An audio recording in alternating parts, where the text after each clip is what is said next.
Bonjour à toutes et à tous, c'est Arma, j'espère que vous allez bien, j'espère que vous avez apprécié la vidéo d'hier. Beaucoup de réactions sur la vidéo d'hier. Pourquoi je fais all-in sur Dogecoin?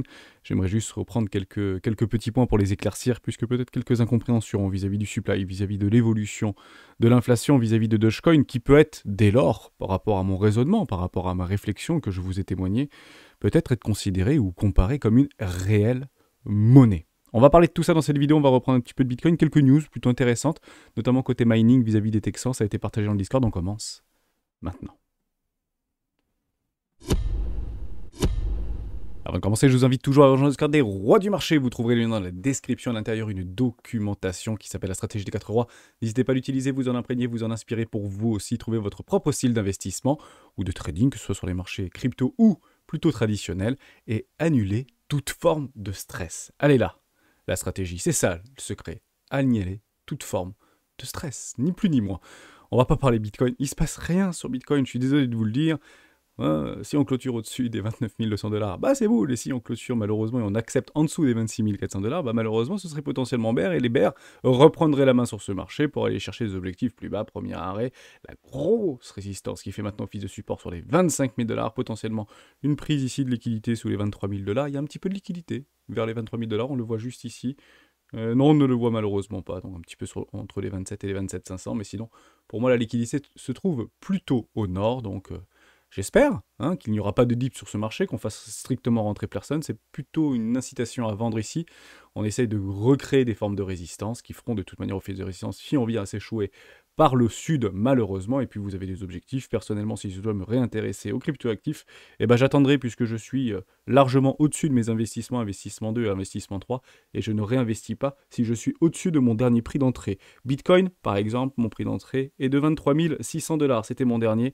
J'avais une autre position, un pending exécution qui se trouvait vers les 17 000 $, me semble-t-il, 17 500, mais j'attendais le coup de grâce pour aller juste en dessous des 15 000, donc on n'y est pas allé.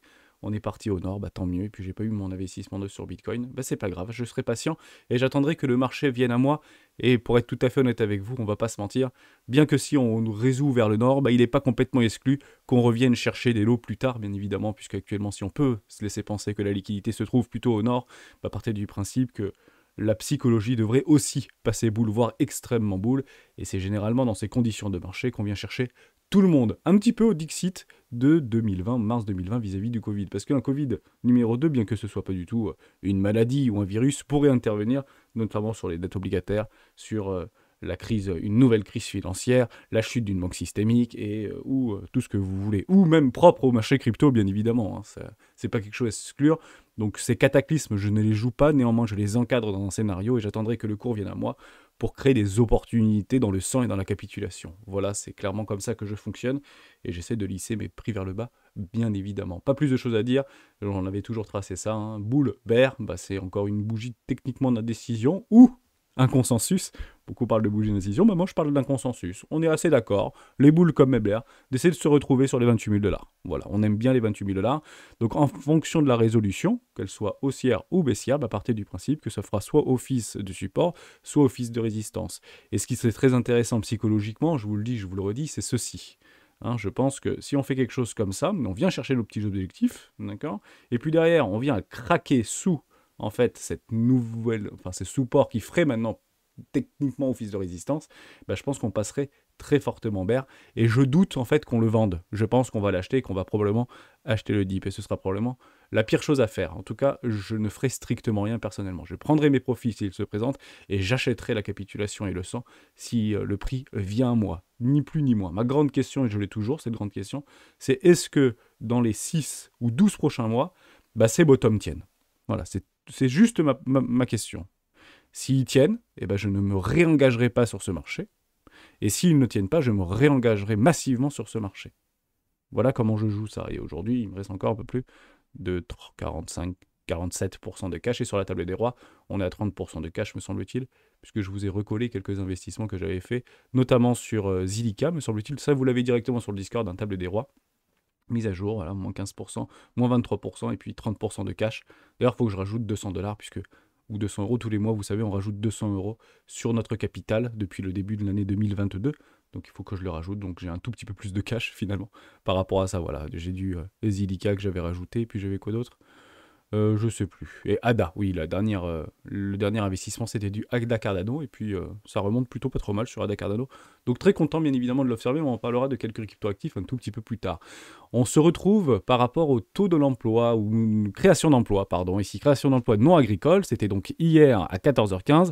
C'est pas bon l'histoire. 145 000, consensus avait dit 200 000, et le précédent, c'était 265 000. Je le dis, je le rappelle, on pense que parce que il y a moins de création d'emplois, donc potentiellement, par vase communicant, peut-être une augmentation au niveau du demandeur d'emploi, donc taux de chômage aux États-Unis qui devrait augmenter. On est toujours sur les 3,6% au niveau du consensus. Et ben c'est plutôt bear en réalité, d'accord? On attend de la croissance, on attend du bénéfice, on attend des super profits, parce que les attentes de profit au niveau des opérateurs de marché sont extrêmement élevées. Et si vous avez des attentes extrêmement élevées sur des profits futurs, c'est que généralement, vous n'avez pas besoin de virer des gens, vous avez plutôt besoin d'en embaucher. Et c'est pas ce qu'on est en train d'observer. On n'en embauche pas probablement suffisamment.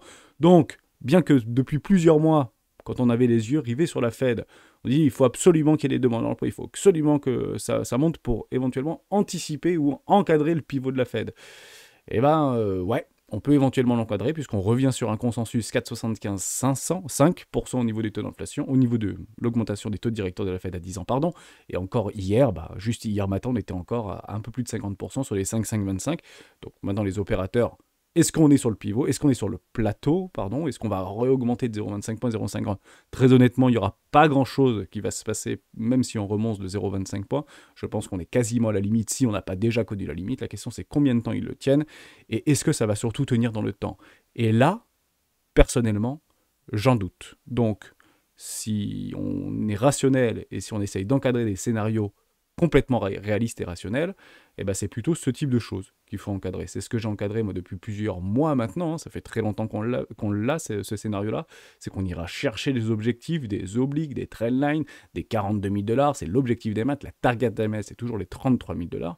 Donc j'attends qu'on vienne à minima chercher les 33 000 $, espérons que ce soit une résolution haussière dans les prochains jours, peut-être prochaines heures, peut-être 2 semaines. Hein. On aura de toute manière tous les résultats des entreprises, et les plus importants résultats, ce sera dernière semaine d'avril, première semaine de mai.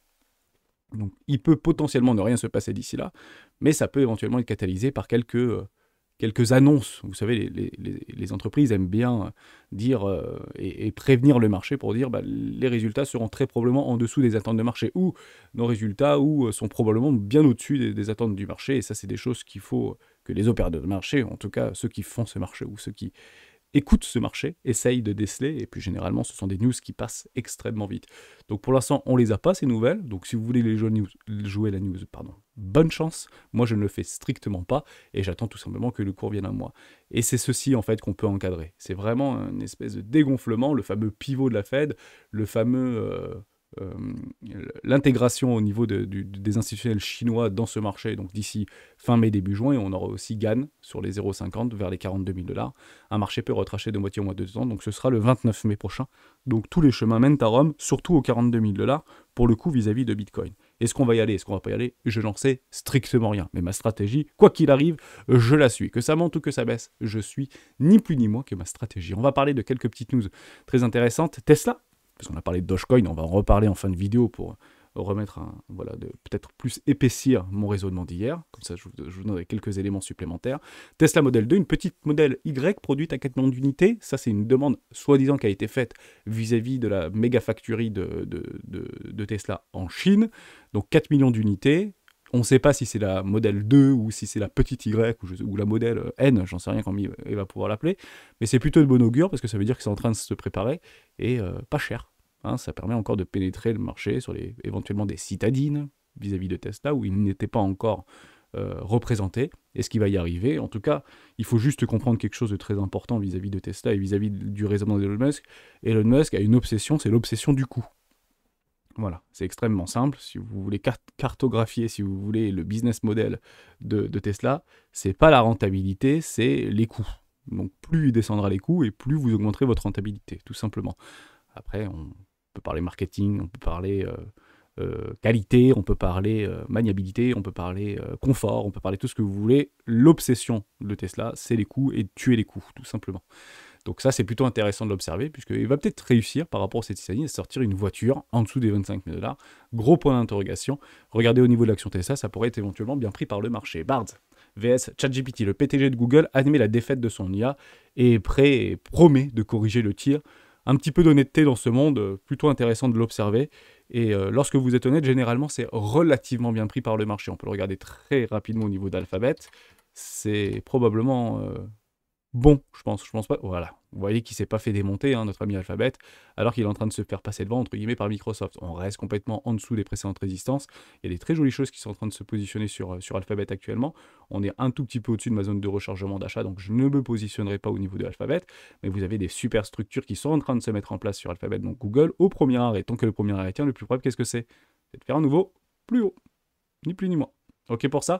Donc ouais, l'honnêteté, ça paye, j'ai envie de dire. Voilà, c'était juste le petit clin d'œil vis-à-vis de ça. On continue avec une petite news extrêmement intéressante. C'est pas une news qui va déferler la chronique, mais c'est toujours intéressant de le remettre en exergue. Apple rachète Disney, 5 raisons d'y croire. Et surtout que c'est imminent. Ça fait plusieurs années, hein, en réalité, qu'on parle de ce type de news, etc. Pour l'instant, rien n'a jamais été fait. D'ailleurs, il y a l'ancien PDG de Disney qui est revenu aux commandes de Disney, et puis l'autre est plutôt parti. Il n'a éventuellement pas réussi à gérer la caisse, si vous voulez, la caisse à monnaie de Disney. Il avait beaucoup dépensé, sans compter, la plupart du temps, et il s'est fait remercier. C'est l'ancien qui est revenu, je ne sais plus son nom, je m'excuse, mais il est très connu. Pas de problème avec ça. Il y a 3 raisons principales. 1, Disney a toujours plu entre guillemets à Apple. 2, Disney n'est pas cher. Et effectivement, Disney n'est pas cher. On peut éventuellement l'entreprendre comme ça, même si c'est très subjectif, hein, c'est pas du tout objectif. Mais on se rapproche très fortement d'une zone de rechargement d'achat à très long terme au niveau de Disney. On a à peu près les mêmes choses au niveau des structures de marché. C'est plutôt intéressant de l'observer. Moi, j'attends le petit coup derrière la tête, hein, un petit peu comme Atos, si vous voulez. Il y a beaucoup de TOS évidents, qui sont en train de pas déferler la chronique, c'est plutôt français, si vous voulez, donc les francophones se comprennent, mais ceux qui sont en dehors de France, ils le voient pas vraiment, mais moi je le vois dans mon fil d'actualité parce que je suis exposé sur Atos, et Airbus dit oui, bon, finalement Airbus dit non, ah, mais Airbus revient quand même à la charge, non, mais finalement il a dit non, ah, mais finalement il va peut-être revenir. Bon, est-ce que c'est un attrape-moi si tu peux entre Disney et Apple, ce qui se passe avec Airbus et potentiellement des filiales de Atos? La question reste ouverte, moi j'attends éventuellement une déception pour potentiellement poser des bottoms de marché dans une zone de rechargement éco et éventuellement relancer la dynamique, tout simplement. Et c'est peut-être pas cher pour Apple, mais c'est peut-être encore trop cher, tout simplement. Et c'est toujours intéressant d'aller donner de l'incertitude au marché pour tout simplement faire espérer des choses. Comme ça, on concentre notre attention, on concentre nos budgets par rapport à une news qui n'arrive pas, on déçoit le marché et ça tombe, tout simplement. Donc je pense que c'est probablement une phase de redistribution ici au niveau de Disney. Donc je serai investi dans Disney prochainement, si et seulement si on vient chercher une zone de rechargement d'achat. Investissement 1, investissement 2 potentiellement, investissement 3 sur des magnifiques structures en W weekly voire en W mensuel. Disney nous l'a déjà donné, j'aime beaucoup Disney, j'aime beaucoup tout son catalogue, Star Wars, Marvel, etc. J'aime beaucoup la science-fiction, et why not? Il n'y a pas de problème avec ça, mais un tout petit peu trop pour moi encore, mais ça reste peut-être éventuellement pertinent d'aller chercher ce prix psychologique au niveau des 100 $ sur Disney. Voilà, bien que... Et je fais confiance à son PDG. L'autre, un peu moins, voilà, l'ancien PDG de Disney, enfin, nouveau PDG de Disney, ancien PDG de Disney, donc potentiellement renouveau PDG de Disney, mais qui était l'ancien. La question reste ouverte. Je ne vous invite pas du tout à investir là-dedans, je vous dis juste éventuellement de vous renseigner, parce que les marchés traditionnels peuvent être aussi très intéressants, et c'est clairement une bonne action de bon père de famille Disney. Hein. Depuis de 100 ans que ça existe, pas de problème avec ça. On continue avec d'autres news. Voilà, juste ici, le mystère de Bitcoin chez Apple. On parle de Disney, on parle d'Apple. Hop, petite transition par rapport au PDF qui s'est glissé dans tous les Macs. Donc ça a déferlé la chronique depuis ce matin. Je ne vois que ça sur Twitter. Est-ce que c'est une blague d'un développeur? Est-ce que c'est un mec qui a mis un PDF qui potentiellement n'était pas censé être vu par le grand public? Vous savez, il y a des gens qui aiment bien regarder tout ça. Je pense que c'est juste personnellement, hein, c'est strictement rien. Hein. Mais je pense qu'il n'y a aucun lien avec la crypto-monnaie, il n'y a aucun lien avec Bitcoin vis-à-vis d'Apple, enfin il n'y a pas de truc de complot, je pense que c'est juste un développeur qui a dû passer ça parce qu'il est juste Bitcoin maximaliste et ça fait juste beaucoup parler, c'est presque un poisson d'avril qui n'est finalement pas un poisson d'avril parce que ça s'avère être vrai, mais ça ne change pas du tout la face du monde, quoi. Les pôles ne vont pas s'inverser parce qu'on a trouvé un PDF avec le livre blanc de Satoshi Nakamoto dans tous les Macs. Je trouve ça plutôt intéressant et avoir un PDF collé dans votre ordinateur qui pèse 30 kilos, ça ne devrait pas trop faire de mal à votre disque dur, ou en tout cas à votre ordinateur.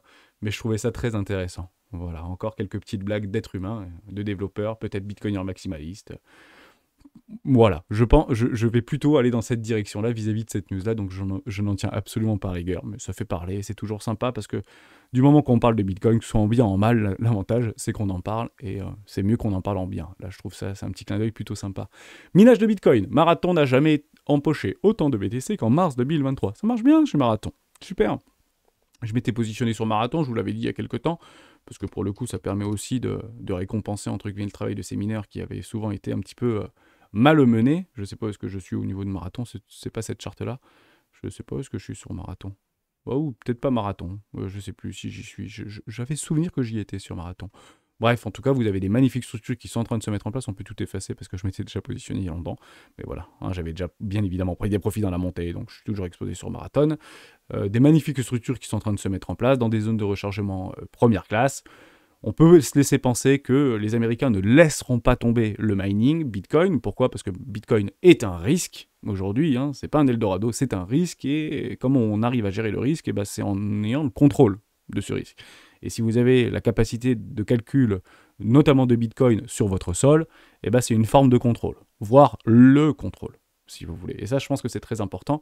Dès lors, ils peuvent être très malmenés. On aurait presque pu penser qu'ils seraient même out, hein, en faillite, etc. On attendait vraiment cette capitulation et ce débranchage ultime de tous les mineurs. JP Morgan, Goldman Sachs, BlackRock se sont occupés. Ils ont relevé tout ça. Ils ont envoyé de la liquidité en attendant des jours meilleurs. Donc, si on arrive à dire ça, ça veut dire qu'ils encadrent potentiellement des jours meilleurs. Sinon, vous ne mettez pas 26 millions de dollars pour éventuellement payer des factures ou d'électricité, ou vous avez compris à peu près ce que je veux dire. Donc je pense qu'ils pensent qu'il y a probablement des jours meilleurs, et c'est ce qui est très intéressant, c'est que généralement ce sont eux qui font les jours meilleurs. Donc éventuellement on peut rester dans leur rang et dans leur lignée, tout simplement. Les news seront importantes, les informations qu'on va avoir seront importantes, les décisions de régulation seront importantes, la pression réglementaire et administrative aux États-Unis comme en Europe sera importante, mais jusqu'à preuve du contraire, ils sont quand même relativement bien positionnés au niveau de leurs lobbyistes, et ils pensent, s'ils investissent de l'argent dans Marathon ou dans d'autres sociétés de mining aux États-Unis, notamment Texan, c'est qu'ils pensent qu'il y aura très probablement des jours meilleurs pour cette technologie et précisément Bitcoin. La charte est magnifique, tout simplement. Donc ça permet tout simplement de vous exposer, si vous voulez vous exposer sur Marathon, généralement très corrélé par rapport au prix du Bitcoin, comme vous pouvez bien sûr l'imaginer. Personnellement, je préfère avoir du Bitcoin que du Marathon. Mais bon, ça permet aussi d'en tirer un petit rendement, puisqu'il n'y a pas de dividendes qui sont décrochés vis-à-vis de Bitcoin, comme vous pouvez bien sûr le comprendre. Et ça, c'est moins bien, parce que ça donne toujours une transition, belle transition sur la vidéo de ce matin vis-à-vis des héros du Bitcoin. Le minage de BTC freiné au Texas. La législation s'attaque au Bitcoin et aux crypto-monnaies. Alors ça fait des gros titres, ça fait très peur, on a l'impression que ça va passer du tout au rien. Non, ça passera pas du tout au rien, ça reste républicain au niveau des Texans. Ils ont donné beaucoup de fric, c'est typiquement américain. Les Américains donnent beaucoup, mais après récupèrent bien plus. En France, on donne beaucoup et on récupère rien du tout. C'est pas la même mentalité aux États-Unis.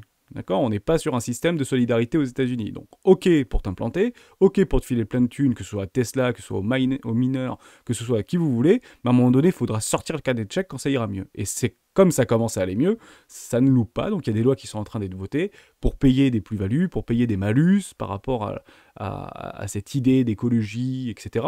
Donc ça sera voté, donc il y aura des super taxes très probablement sur le mining aux États-Unis, notamment au Texas, mais c'est toujours la même chose. Si vous minez à 3 centimes de dollars votre Bitcoin, enfin à 3 centimes votre kilowattheure aux États-Unis, si vous prenez 100% de taxes, c'est 6 centimes, donc on revient sur une moyenne entre guillemets mondiale. Et si vous prenez que 20% ou 10%, parce que là on parle de 10% de taxes, mais laissez-moi rire. 10% de taxes supplémentaires sur des hydrauliques au Texas ou sur des usines nucléaires, enfin des centrales nucléaires aux États-Unis, et que vous payez 0,2 ou 0,3 centimes de dollars votre kilowattheure, enfin laissez-moi juste rire, quoi. C'est beaucoup plus rentable d'aller taxer avec 100% de taxes aux États-Unis que ici dans notre garage en France, croyez-moi. Vous comprenez un petit peu cette mécanique?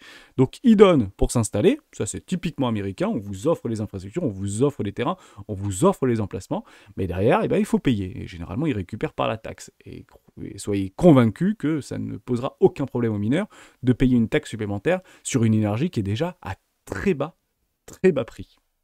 Voilà pour ça. Et ceux qui n'avaient pas, entre guillemets, s'ils avaient, entre guillemets, fait all-in, si vous voulez, en disant, oh, quoi qu'il arrive, Bitcoin, 100 000 $, on peut miner jusqu'à 10 centimes le kilowattheure, et ben eux ont la langue qui pende. Et eux ne seront bien évidemment pas sauvés. Ils paieront la taxe et ils débrancheront.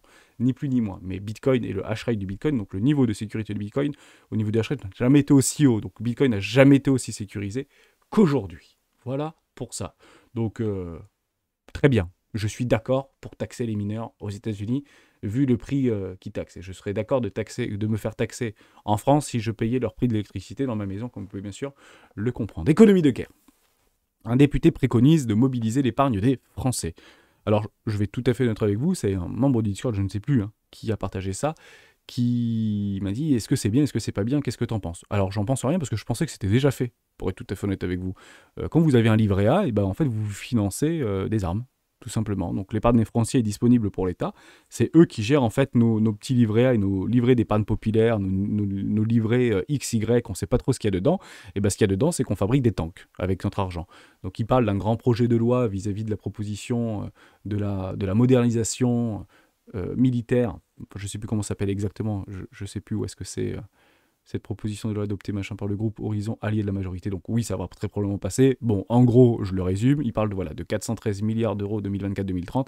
On a beaucoup d'argent sur nos livrets A, on a beaucoup d'argent chez l'écureuil, et l'État, en fait, se sert de cet argent pour pouvoir financer des infrastructures. Généralement, et on en avait parlé il y a quelques temps, c'est exactement la même lignée, et j'avais eu quelques commentaires dans ce sens-là. Votre livret d'épargne populaire, vos deniers qui sont actuellement bloqués à la banque à 1%, 2%, 3%, servent pour construire les prochaines usines centrales nucléaires en France. Voilà. Donc si vous laissez, c'est toujours... je ne sais pas si c'est malheureux de le dire, mais il faut juste le comprendre, il faut juste le savoir. Si vous laissez de l'argent dans votre livret A, et ben en fait, vous êtes entre guillemets d'accord pour financer des centrales nucléaires. Et si vous laissez de l'argent sur le livret A, ben vous êtes finalement d'accord pour fabriquer des tanks et fabriquer des armes, des chars d'assaut ou des armes à feu, etc. pour éventuellement regagner en termes de force de frappe et en sécurité nationale, tout simplement. On parle ici de défense, on ne parle pas d'attaque, mais vous avez compris un petit peu l'idée. Donc ça peut passer, il n'y a pas de problème. C'est juste qu'ils pourront le faire. C'est pas qu'ils vont nous prendre notre argent et sur votre argent, il y aura marqué moins 2867 €. Ça ne veut pas du tout dire ça. C'est de l'argent qui dort et cet argent ne dort pas. Il n'y a que nous qui le laissons dormir l'argent. Mais rassurez-vous que votre moindre euro qu'il y a sur votre compte en banque, sur votre livret A, il ne dort pas lui. Vous le voyez dormir, mais en réalité, il ne dort pas. Il est très loin de dormir. Évidemment.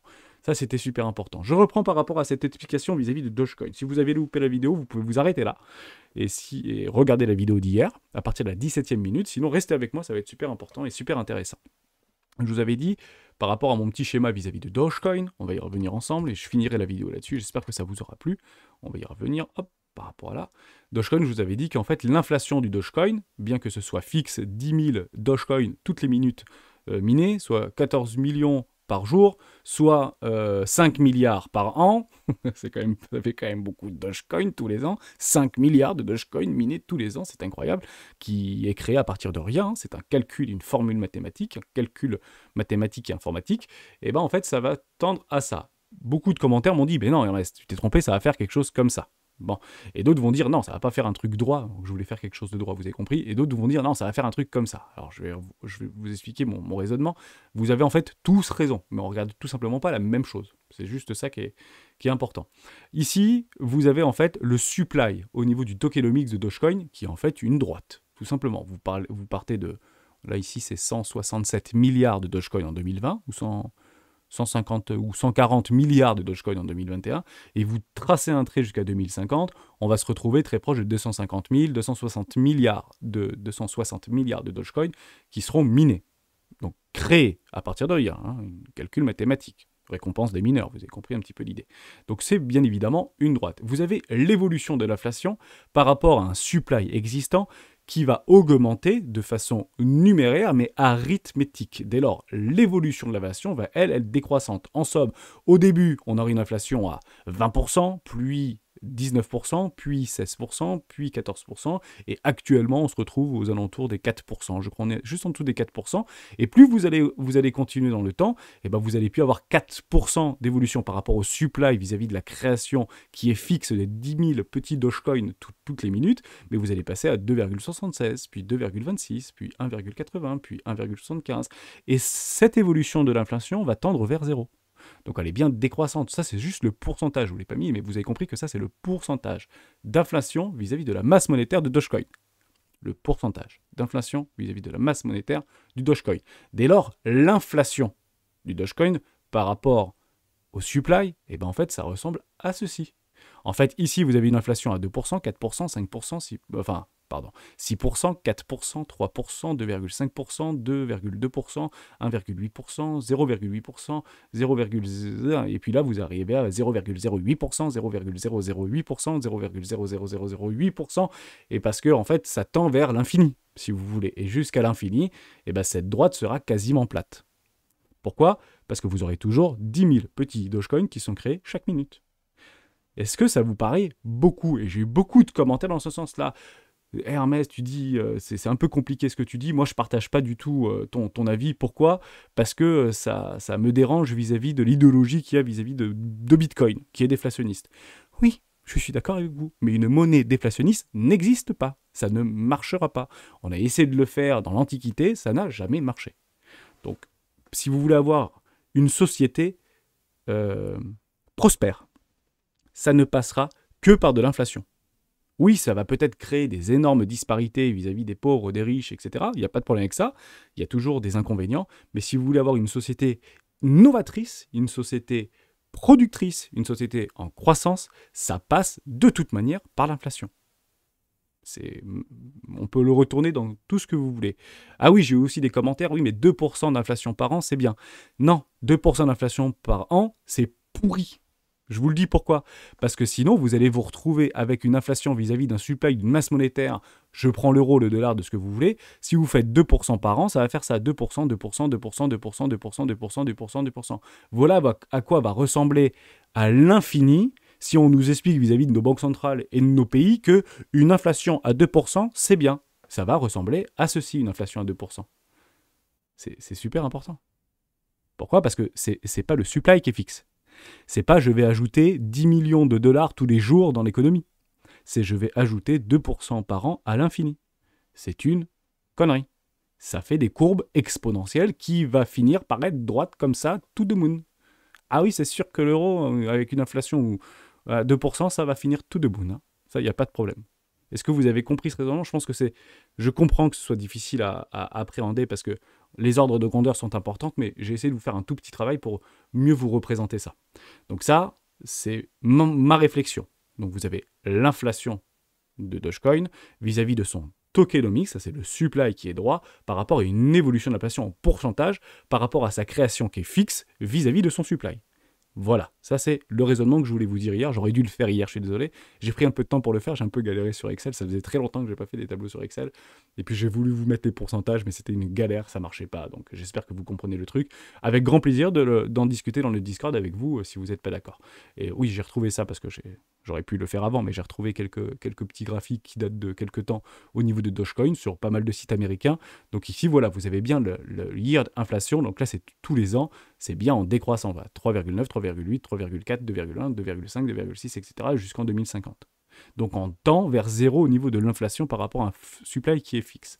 Ici, vous avez le Dogecoin supply en termes de gain. Alors le gain, là, c'est tous les 10 ans. C'est annualisé. Enfin, je ne sais même plus comment on dit ça, c'est pas annualisé, c'est tous les 10 ans, quoi. Donc oui, pendant 10 ans, il y aura une augmentation. Alors, ne regardez pas les 39% parce qu'on part de zéro. Il faut plutôt partir après de 28, donc 28%, puis 22%, puis 18% par tranche de 10 ans. Et on tendra, c'est ça en fait que je voulais vous donner dans le raisonnement, et je trouve ça très bien fait au niveau de Dogecoin Supply, mais à partir de 2220, on sera plus là pour le voir, mais on tend sur une inflation ou un gain inflationniste d'ici 200 ans, à grosso modo du 5%. On tend vers les 5%, 5%, 5%, qui pourra durer encore très longtemps, et puis après ça finira de toute manière à zéro, hein. Enfin très proche, enfin à l'infini, mais ce ne sera jamais zéro, ce sera l'infini. Ok pour ça ? Je pense que c'est important. Donc je vous ai mis juste une toute petite, parce que je comprends qu'il y en a beaucoup qui disent que Dogecoin c'est pourri, c'est une blague, il n'y a pas de problème avec ça, mais juste ce truc-là on essaie de l'enlever parce que des fois le génie vient d'une blague. Voilà, c'est pas nouveau. Je pense que vous allez avoir plein d'anecdotes dans les années-lumière, dans les années 1800, 1900, où il y a des trucs qui étaient juste un hasard. Le micro-ondes, on aurait presque pu dire que l'invention du micro-ondes, c'était une blague, quoi. Le mec, il a laissé son sandwich entre deux deux transistors, je sais plus ce que c'était, et puis le machin, son sandwich, il a brûlé, quoi. Il a dit, mais qu'est-ce qui se passe? C'est quoi cette blague, quoi? Qui c'est qui m'a fait une blague? Donc oui, c'est pas une blague, mais grosso modo, c'est le hasard. Voilà. Et on peut partir d'une blague que c'est le hasard. C'est pas très grave, j'essaie juste d'essayer de le rester le plus rationnel possible et vous communiquer ma rationalité vis-à-vis de ce que je vois. Vous avez l'évolution de la base monétaire. Pourquoi? Je vous montre ça. Parce que si on part du principe que Dogecoin peut être une monnaie, on peut donc parler pour Dogecoin et uniquement pour Dogecoin et d'autres cryptos qui sont à peu près la même chose, hein, Litecoin, etc. Il n'y a pas de problème. Mais comme on est sur Dogecoin, eh ben, parlons de Dogecoin, mais vous en avez d'autres bien évidemment. Sauf que le Dogecoin c'est le plus décentralisé, c'est le plus populaire, c'est le plus tout ce que vous voulez et Elon Musk est derrière. Donc et je ne suis pas maximaliste Elon Musk. Je dis juste que ce mec-là a réalisé l'impossible. C'est tout. Et quand vous avez des gens qui réalisent l'impossible, eh ben, tendez l'oreille. C'est tout ce que je dis. Et vous n'avez pas que Elon Musk, vous en avez d'autres. Mais tendez l'oreille quand même. Vraiment. Donc vous avez l'évolution de la masse monétaire qui peut être en fait directement corrélée vis-à-vis du Dogecoin. Et on va donc corréler le dollar au Dogecoin et on va tirer un trait. Tout simplement. Et on a bien compris que l'évolution de la base monétaire de Dogecoin, c'était quoi? C'était tout droit, hein, on est d'accord, hein, c'est ça l'évolution, c'est le blanc, hein, c'est le tokenomics, c'est droit, l'évolution de la base monétaire de Dogecoin. Donc on va repartir vis-à-vis de notre ami le dollar, voilà ce qui se passe. Dans les années 1920, ça fait relativement ça, après il y a eu une petite crise pendant la guerre, et puis après derrière la masse monétaire était relativement plane, donc ça, notre ami Warren Buffett n'était pas très content, et puis quand vous avez ça, vous avez l'explosion des marchés financiers. C'est corrélé, hein. Vous avez de la liquidité, vous avez de l'argent qui rentre dans le marché, c'est du M1 ici au niveau de Fred, et ben, partez du principe que les marchés montent. Les marchés ne vont pas forcément s'écrouler, puisque l'argent est déjà là. Les marchés peuvent s'écrouler parce qu'ils sont corrélés vis-à-vis du dollar, et si le dollar s'effondre, c'est-à-dire que si 1 dollar d'aujourd'hui, dans 5 ans, 1 dollar vaut 100 dollars dans 5 ans, croyez-moi que les marchés financiers qui sont directement corrélés en dollars vont être divisés par 100. Voilà, par 100, quoi. Par 99,99. Parce que vous allez, en fait, tout simplement faire chuter votre truc. Mais peut-être que l'euro va, lui, être multiplié par 100. Allez savoir pourquoi, même si c'est exactement les mêmes mécanismes. Et ben, vous allez comparer Bitcoin à euro. Et ben, Bitcoin à euro, putain, Bitcoin, il a fait x100. Voilà. Vous avez compris, enfin, non, divisé par 100. Et puis, x100 vis-à-vis du dollar, puisque c'est le dollar qui s'effondre. Vous avez compris l'idée? C'est super important. Donc là, vous avez en fait l'impression monétaire, donc la base monétaire qui explose. Sauf que c'est de plus en plus difficile de trouver les bons graphiques quand vous allez en fait sur des 1920, etc. Parce qu'en fait, là, c'était jusqu'en 2010, 2011. Vous voulez regarder ce que ça fait jusqu'en 2021? Accrochez-vous, parce que ça fait sacrément flipper. Donc quand on m'envoie dans des commentaires, et je partage vos commentaires, hein, je suis d'accord avec vous, soyez complètement convaincus par rapport à ça, qu'il n'y a aucune raison d'avoir du Dogecoin, autant garder mes euros et mes dollars, voilà ce qui se passe en fait au niveau de la masse monétaire. Et quand je vois ceci, moi ça ne me surprend pas qu'il y ait un tout petit peu d'inflation, si vous voulez, dans notre système mondial actuellement et dans les pays occidentalisés. Ça, c'est l'impression monétaire vis-à-vis des États-Unis depuis 10 ans. C'est ça. On est passé de 2500 à 18 000 milliards. Impression monétaire. Oui, mais Hermès, t'inquiète pas, c'est pas grave, tout va bien, c'est collatéralisé par de la dette. Oui, je suis tout à fait d'accord avec vous. Qui paye la dette à part nous? C'est pas Powell qui va payer la dette. C'est pas Trump qui va payer la dette. C'est pas Emmanuel Macron qui va payer la dette. C'est nous qui allons payer la dette. Je vous fais juste un petit truc comme ça très rapide. Quand j'avais 20 ans, mon père me disait, de toute manière, travaille parce que tu as 14 000 euros à rembourser. Je fais, comment ça, j'ai 14 000 euros à rembourser? Bah, commence à travailler, tu as 14 000 euros à rembourser. Il y a 15 ans. Mais comment ça? Bah oui, parce que la dette de la France, c'est tant de milliards, et donc tu as 14 000 euros par Français à rembourser. Est-ce que vous savez aujourd'hui ce que c'est? 15 ans plus tard. C'est 43 000 euros. On est passé de 14 000 à 43 000 euros en 10 ans aux États-Unis. La dette à rembourser par américain, 93 000 dollars. 94 000 dollars. On arrondit 100 000 dollars, on n'est plus à ça près. Je pense qu'à la fin de l'année, on les a atteint les 100 000 dollars par américain. Je pense que les fameux 100 000 dollars par américain de dette, je pense que ça va faire les gros titres. Les prix psychologiques, on les adore, hein, vous savez, dans les médias. Donc voilà ce que vous avez au niveau de l'impression monétaire. Donc ce petit truc-là, je vous l'ai collé en fait tout en bas, et vous avez ça. Donc ici, vous avez 18 000 milliards de dollars au niveau du M1, c'est Fred M1 sur ce Fed. Hein, et ici, vous avez donc la ligne jaune, c'est Dogecoin. Donc, Dogecoin, si vous tirez un trait, entre guillemets, à l'infini, voilà ce que ça va faire. Hein, ouais, c'est relativement plat en fait, hein, c'est une oblique complètement rectiligne par rapport au supply, et voilà le supply du dollar. Et vous allez me dire, ceci n'est pas possible sur Dogecoin. Et bien je vais vous dire que si, c'est possible sur Dogecoin d'avoir quelque chose comme ça. La seule différence, c'est qu'on le choisira.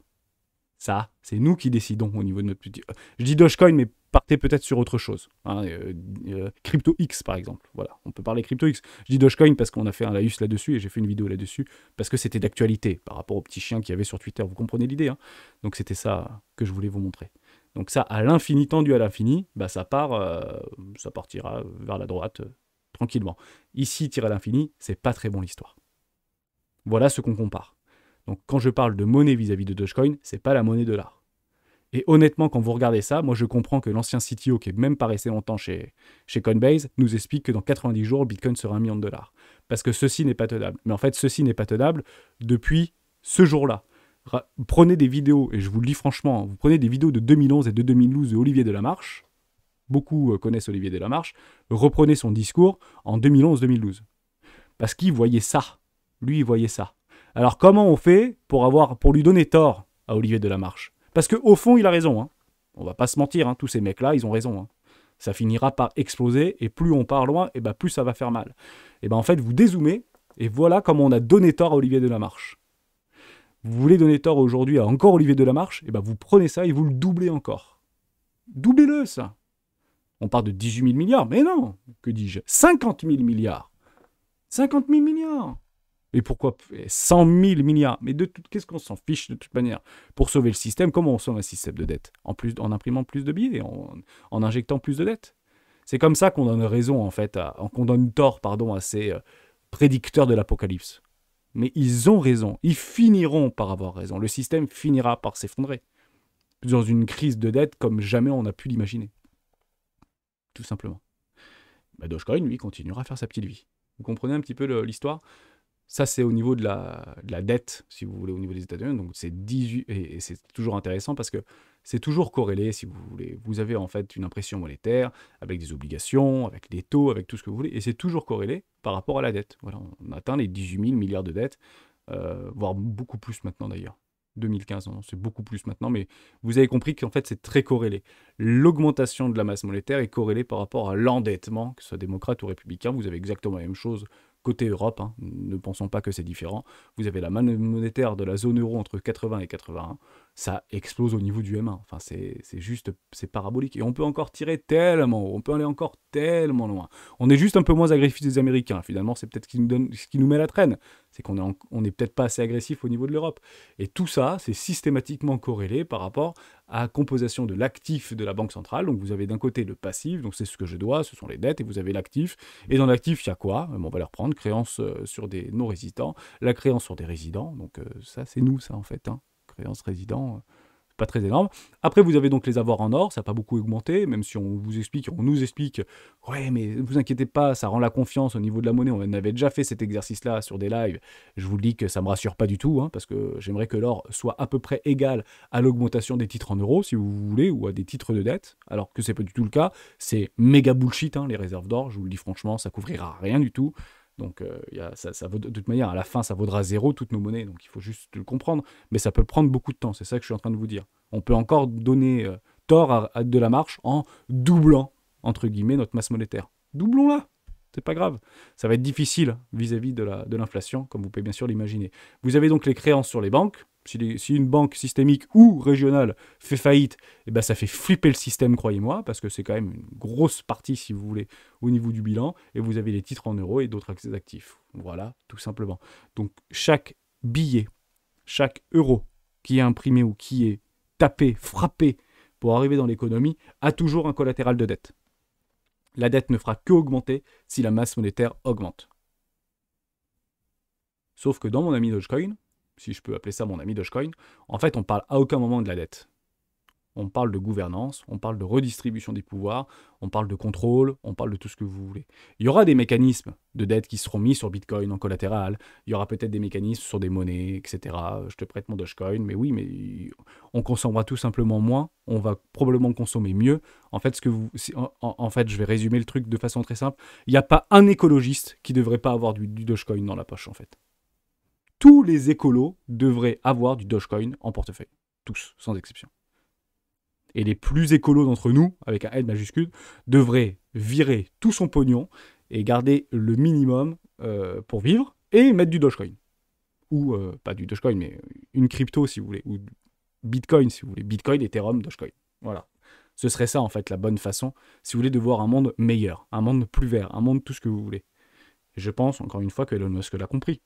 Tout simplement. Je ne partage pas forcément tout ce qu'il dit et tout ce qu'il fait. Je dis juste que c'est rationnel, ce que je suis en train de vous montrer. En tout cas, c'est bien plus rationnel que ce que le monde essaye de nous montrer et de nous expliquer. Ceci n'est pas rationnel. Ceci est irrationnel. Ceci n'est pas viable dans le temps. Ceci ne peut pas continuer à durer. Et quand vous avez en fait un tapering vis-à-vis de la Fed qui réduit un petit peu son bilan, franchement, une broutille, hein, on parle de 9%, donc on ne va pas chercher très loin, vous avez 7 banques aux États-Unis qui font faillite. Voilà. Donc quand vous voyez du JP Morgan, quand vous voyez du Jamie Dimon nous expliquer qu'on est à l'aube d'une crise sans précédent, en fait la crise sans précédent, c'est pas forcément vis-à-vis à tous nos actifs, vis-à-vis de toutes nos obligations, vis-à-vis de tout ça, c'est uniquement vis-à-vis de dollars. Voilà. En fait, la grande crise de Jamie Dimon, ce qu'il encadre en fait en disant qu'on est peut-être à l'aube de quelque chose de cataclysmique, c'est de voir quelque chose comme ça. Voilà. Et ça pourrait même tenir parce que peut-être que toutes nos monnaies feront à peu près la même chose. Si ça fait ça, vous savez où va l'argent? Pensez-le. Hein. On avait fait un gros travail sur un live. J'essaierai de vous le retrouver, le live. Ou, je ne sais pas si un membre peut le remettre éventuellement dans le Discord pour tout le monde. On avait dit Bitcoin n'a jamais connu un bear market sur le dollar. Je vous le remontre ensemble et on finira la vidéo là-dessus. Vous prenez ici 2008. Je vais juste tout gommer. Pensez juste à ça. Bitcoin est l'actif, Ethereum également, mais Bitcoin est l'actif le plus performant de toute l'humanité depuis sa création. Et je vais juste vous dire quelque chose qui va peut-être vous troubler si vous venez d'arriver sur la chaîne, et je vous souhaite vraiment la bienvenue, c'est que Bitcoin n'a jamais connu de bear market sur la devise dollar.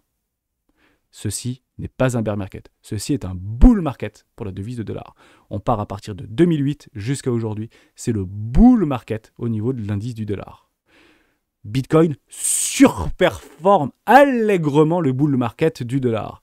Je vous laisse imaginer si ces vendeurs de peur finissent par avoir raison, et c'est Jamie Dimon qui pense qu'il sait avoir l'effondrement de la monnaie, l'effondrement du système, l'effondrement, ou Ray Dalio par rapport à l'éclatement de la bulle de dette, etc., je vous laisse imaginer s'il y a un souci et si le dollar rentre en bear market, et en bear market, c'est pas, on le voit très bien, hein, c'est bear market, bull market, bear market, bull market, bear market, gros bear market, mais dans ce gros bear market pour tendre à zéro vis-à-vis de cette monnaie de singe, eh ben on est en bull market depuis que Bitcoin a été créé. Je vous laisse juste penser qu'est-ce qui se passerait si on continue à réactiver notre bear market historiquement placé sur l'indice du dollar vis-à-vis de Bitcoin. Je pense que nous ne sommes pas prêts. Merci à tous et à tous d'avoir suivi cette vidéo jusqu'au bout. On se retrouve demain dans une prochaine vidéo d'Héros du Bitcoin. Ciao.